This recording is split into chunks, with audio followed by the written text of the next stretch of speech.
Avinash Gorakshakar, Director Research at Profitmart Securities, has joined us. Thank you for joining us here on News 9, sir. Season greetings to you, your family, and your team. And I want to begin by asking about what sort of a feeler are you getting from the market right now, because Nifty has been pretty much range bound in the last few weeks, and although it has held above 22,000, and the mid caps and the small caps, they are recovering, but if you look at the overall breadth of the markets, that is still favoring the bears, and the large caps, sir, they are lacking leadership. What's your sense of things as we stand? Yeah, I think good morning, Suyash.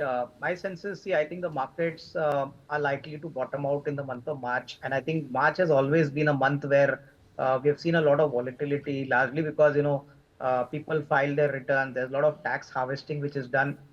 My sense is that post-March, the markets would start discounting the kind of, schedule of elections which has already been announced.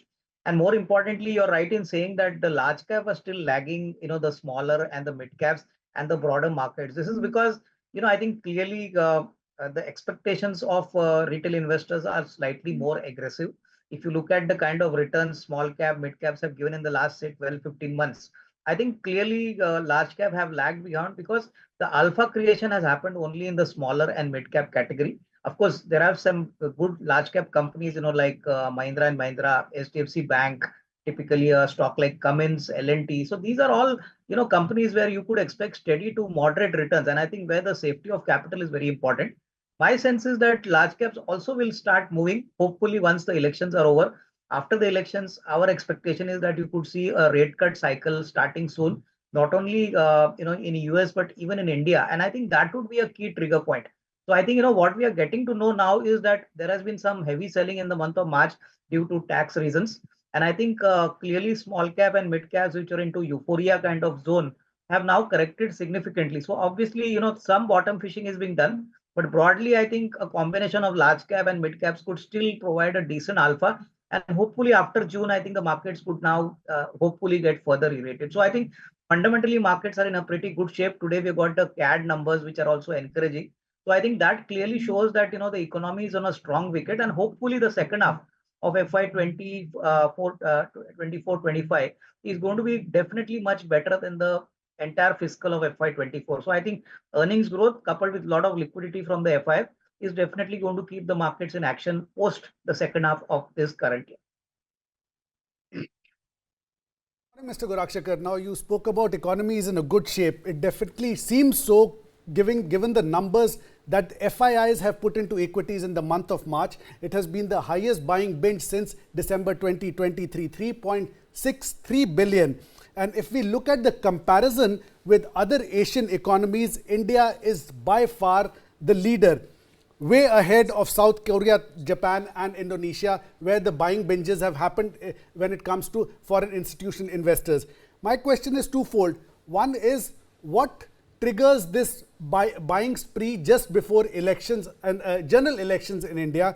And two, the darling of the Asia Pac, one of them used to be Vietnam, which seems to, the money has gone out of those stock markets in the month of March. What explains that?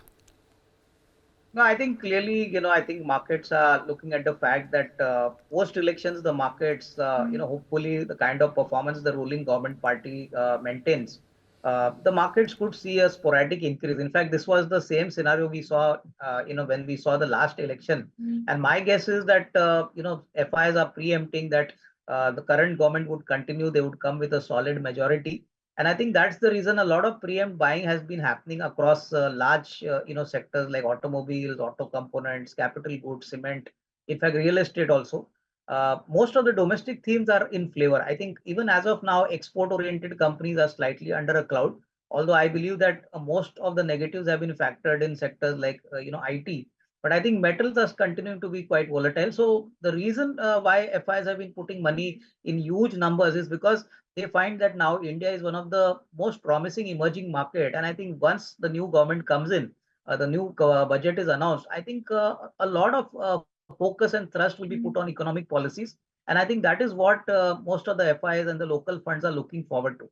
I think earnings growth is definitely going to be much stronger in FY 25. And hopefully, if interest rates come down, that is something which is going to further add to the corporate profitability of the entire Indian corporate sector. So I think, these are typical tailwinds which I think are playing out. And I think markets are very clear that in this election period, there would be a lot of volatility both on the upside and the downside. But as the election nears and obviously as the final results come out, you will find that the markets will settle down and definitely, trend upward. So I think FIs are looking at buying good value at reasonable valuations, looking at the next 2 years. All right, FIIs are looking at buying at a good valuation. And sir, you mentioned about current account deficit coming down. That has certainly narrowed in Q3. It stands at 10.5 billion in the December quarter, which is about 1.2% of the GDP. This is, by the way, significantly lower than Q3 of the previous fiscal, where the figure was at around $16.8 billion. Now, this of course, sir, is positive for the economy, for the bond market, for the rupee as well. But this was during the period, the softening or narrowing of CAD was during the period when the crude prices were slipping. They are back on the way up again. I mean, could that lead to a much bloated figure in Q4? Yeah, I think, Suyash, it's very difficult to forecast, crude prices in the short term. But my guess is that, crude prices, if they remain at the current levels, then I think we are pretty safe and comfortable. If they go up by another 8-10%, then I think obviously the number could be a little, bad for the CAD in the fourth quarter. And I think at least initially the signals are showing that crude prices have been elevated. It all depends on how global supply for crude, shapes up. We have been hearing a lot of news that Russia has controlled supplies, and that is the reason, obviously, the oil price in the very near term has gone up. So I think we'll have to wait and watch. I think my sense is that crude prices, if they go up, that would have a negative impact not only on the CAD but even on inflation, because and obviously on many sectors, because a lot of sectors depend on crude as their basic raw material. So I think we'll have to wait and watch. But I think post June, July, I think we should be having a better idea about how the crude market forms. And that is a time when I think one could take a conclusive kind of action on the, on all the stocks which I mentioned. Clearly, because domestic themes are now going to be more important.